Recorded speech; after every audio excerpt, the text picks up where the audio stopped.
안녕하세요. 저는 올해로 결혼 3년 차의 아이는 없이 맞벌이를 하고 있는 여자입니다. 우리 부부는 결혼 전부터 개인적인 성향을 중요하게 생각했고 서로의 사생활을 지켜주기로 약속을 한 상황이었어요. 그런 부분에서 잘 맞았기 때문에 결혼까지 무리 없게 갈 수 있었죠.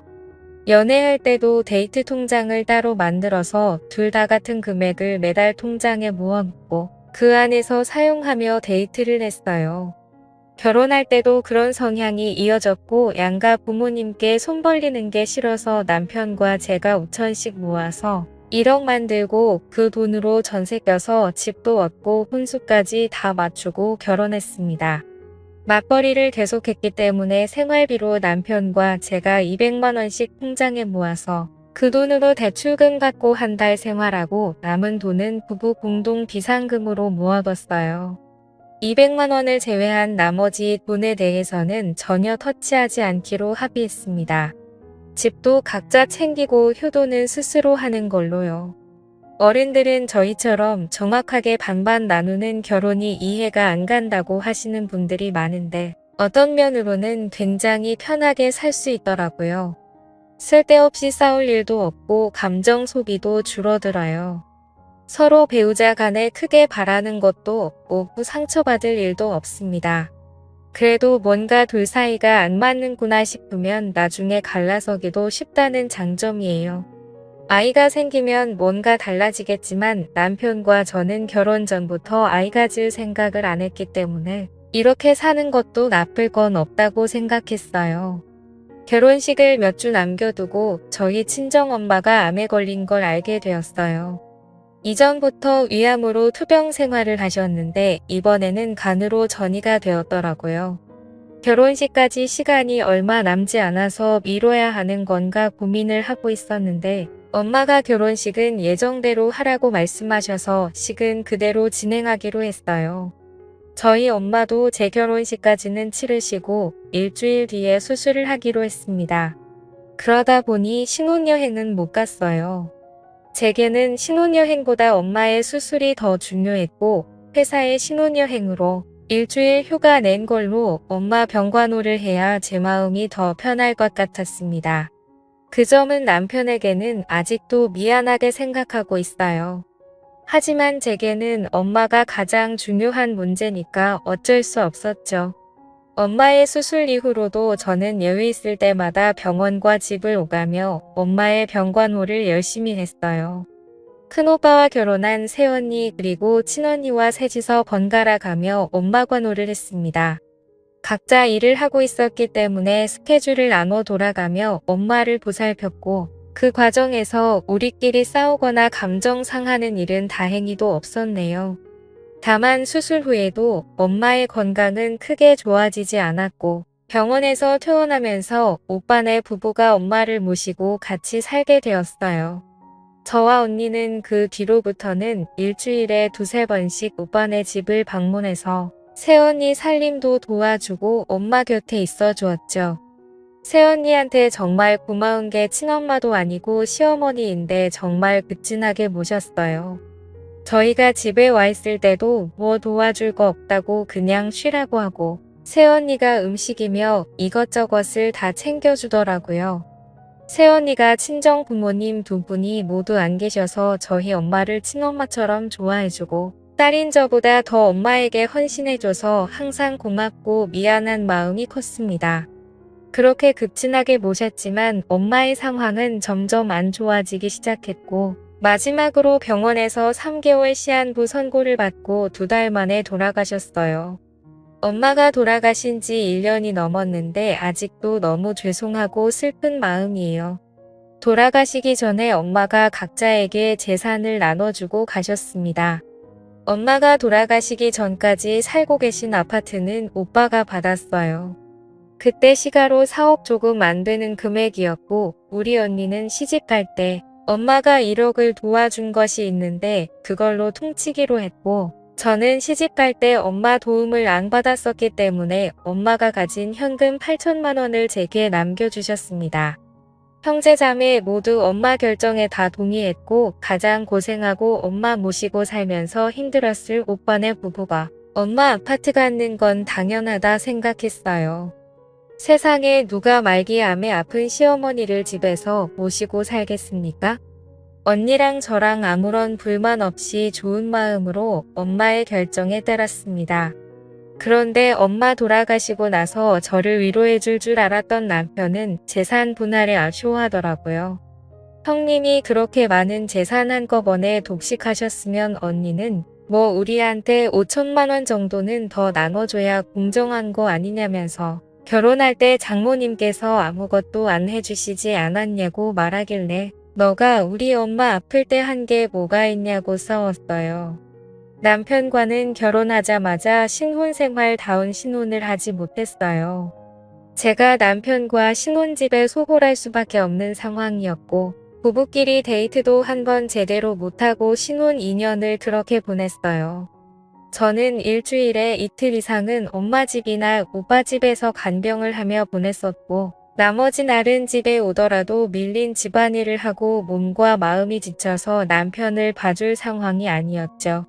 당연히 남편에게 항상 미안한 마음을 갖고 있었는데 그런 상황에서도 제가 정말로 남편에게 서운하다고 느낀 점은 간병하고 집에 돌아오면 집안일을 처음에 딱 정해놓은 대로 해놓고는 손대지 않더라고요. 그 주에 제가 설거지 당번이면 남편은 제가 집에 돌아오지 못하는 상황에서도 절대 설거지를 하지 않았어요. 자기가 그릇을 다 사용해서 더 이상 쓸 그릇이 없으면 배달을 시켜 먹는 한이 있어도 제가 해야 하는 집안일은 손대지 않더라고요.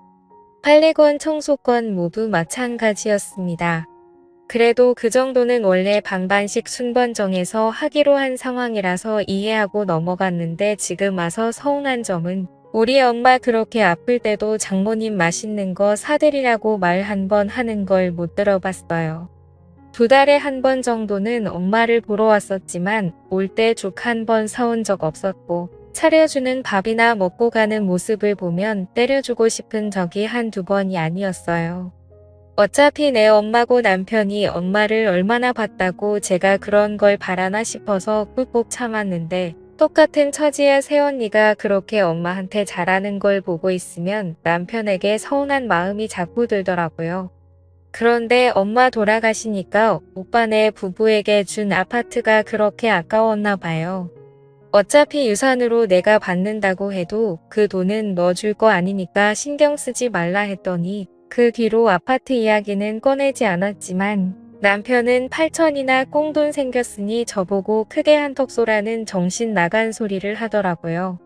그 말 듣고 충격 먹어서 엄마 돌아가신 데 로또 당첨된 것도 아닌데 너는 무슨 말을 그따위로 하냐고. 나중에 시부모님 다 돌아가시면 우리 그 돈 받아서 유럽 여행 가자고. 언제 돌아가실지 모르니까 빨리 여행 계획 짜자고 말하면서 엉엉 울었더니 남편이 아차 싶었던지 미안하다고 사과하더라고요. 자기가 생각이 짧고 말실수했다고 싹싹 빌며 사과하는데 마음이 풀리지 않았어요. 정말 이렇게 돈 때문에 밑바닥 드러나 보이는 게 정 떨어지더라고요. 그날 이후로 남편에게서 아무런 기대가 없어요. 이혼할까 말까 고민했지만 그냥 의무로 산다는 느낌으로 보냈죠.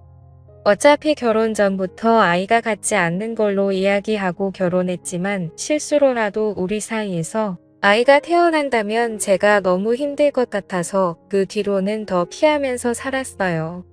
남편이 미우니까 시댁도 당연히 미워지더라고요. 기념일, 명절, 공휴일에 다 약속 있고 바쁘다는 핑계로 시댁에 가지 않았습니다. 남편도 그렇고 시댁에서 불만이 많았던 걸로 아는데 저는 모르는 척 안 들리는 척 해버렸죠. 괜히 이제 와서 시댁 식구들에게 점수 딸 이유도 없었으니까요. 그런데 며칠 전에 남편이 맥주 한 잔 같이 하자고 해서 집에서 술을 마셨는데 시어머니가 얼마 전 받은 건강검진에서 유방암 진단을 받으셨대요. 돌아가신 친정엄마 생각나면서 순간 아찔하더라고요. 하지만 다행히 초기에 발견되었고 수술하면 괜찮아질 거라고 해서 다행이다 싶었는데 남편이 갑자기 자기 엄마 병 간호를 저보고 해달라 하더라고요. 남편은 미루형이 하나 있는데 미운입니다. 정확하게는 예전에 일찍 결혼했다가 이혼하고 그 뒤로 쭉 혼자 살아요. 그래서 집안에 여자도 없고 병수 밟을 사람이 저밖에 없다네요. 시아버지가 도와주실 거라고 저랑 시아버지랑 둘이서 번갈아 하면 된다고 하더라고요. 일하면서 병 간호하는 게 힘들면 생활비는 자기가 다 낼 테니까 그만두고 병 간호만 해줬으면 좋겠다고 하는데 어이가 없어서 웃음도 안 나왔습니다. 너가 왜 직접 안 하고 나보고 해달라고 해? 아들은 병 간호하면 안 돼. 내가 너보다 돈을 못 버니 능력이 없니? 내가 왜 일을 그만두고 너네 엄마 병 간호를 해야 하는데? 남편 말에 저도 화가 나서 막 쏟아내 버렸어요. 제가 친정엄마 병 간호를 많이 해봤기 때문에 잘할 수 있을 거라고 하더라고요. 남편에게 웃기는 소리 하지 말고 내가 우리 엄마한테 한 것처럼 너도 일하면서 간호하던지 아니면 일을 그만두고 시어머니 간호하라고 이야기했어요. 생활비 200만 원 주는 거 달라 소리 안 할 테니까 괜히 시어머니 병수발 들게 할 생각하지 말라고 했더니 자기는 할 줄 몰라서 못한답니다. 누구는 병수발하는 자격증이라도 따서 한 줄 알겠어요. 정할 사람 없으면 아주버님이랑 너랑 돈 반반 내고 간병인을 쓰라고 했더니 모르는 사람한테 자기 엄마를 어떻게 맡기냐면서 눈물까지 흘리더라고요. 그 모습을 보면서도 하나도 불쌍하게 느껴지지 않았어요. 남편에게 너가 우리 엄마한테 한 걸 생각해 보라고. 새언니는 그렇게 엄마한테 급진하게 하는데 너는 장모님 아플 때 죽 한 번 사다 준 적 있냐고. 차라리 내가 시어머니 병 간호를 할 바야 우리 새언니 아프다고 하면 내가 직접 간호해 줄 거라고 말했더니 저보고 못 데쳐 먹은 년이라고 쌍욕을 하더라고요.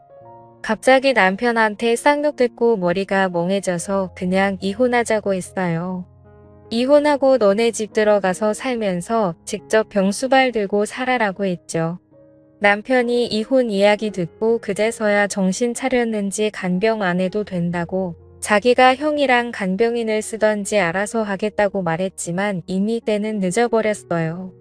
예전부터 남편에게 서운하고 우리 엄마 돌아가셨을 때 했던 일들이 다 생각나서 뻔뻔하고 자기 생각만 하는 남편이랑 더 이상 못 살겠다 싶었습니다. 아무리 신경 안 쓰고 산다 해도 시어머니 아픈데 한 번도 안 찾아가 볼 수도 없고 간병을 제가 하고 싶은 생각은 절대 없지만 안 하자니 신경 쓰일 게 뻔하잖아요. 남편과 정말 안 맞는데 이쯤에서 이혼하고 각자 사는 게 맞겠다는 생각이었습니다. 그냥 이혼하는 게 좋겠다고 진지하게 이야기했는데 남편은 어떻게 시어머니 아프다고 이혼하고 도망갈 생각하냐고 저보고 제정신 아니랍니다. 친정엄마 아플 때 남편이 새언니 하는 거 반에 반만 했어도 제가 아픈 시어머니를 모른 척 하지는 않았을 거예요. 반반 결혼한 거 다 좋은데 자기가 하기 싫은 일은 절대로 안 하면서 왜 제 도움만 받으려고 하는지 이해 못하겠더라고요. 어차피 참고 살아봐야 남편이 앞으로 저를 더 원망할 것 같아서 그냥 서로 감정 더 나빠지기 전에 이혼하자고 했습니다. 아이도 없고 복잡하게 나눠야 할 재산도 없으니 지금 그만하는 게 맞다 싶었어요. 남편은 당장 이혼할 수 없다고 시간을 좀 갖고 생각해보자면서 지금은 짐 싸들고 시댁으로 들어가 있는 상황이에요. 저는 시간이 아무리 지나도 지금 생각은 변함없을 것 같아요. 남편이 뭐라고 하던 이혼하고 혼자 살 겁니다. 반반 결혼하면 간섭하지 않고 부딪히는 일 없이 편하게 살 줄 알았어요.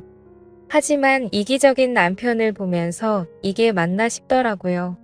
이렇게 살 바에는 그냥 혼자 살면서 각자 가족 챙기며 사는 게 좋을 것 같습니다. 오늘의 이야기는 여기까지입니다. 구독과 좋아요 알림 설정 부탁드려요. 다들 행복하시고 좋은 하루 되세요.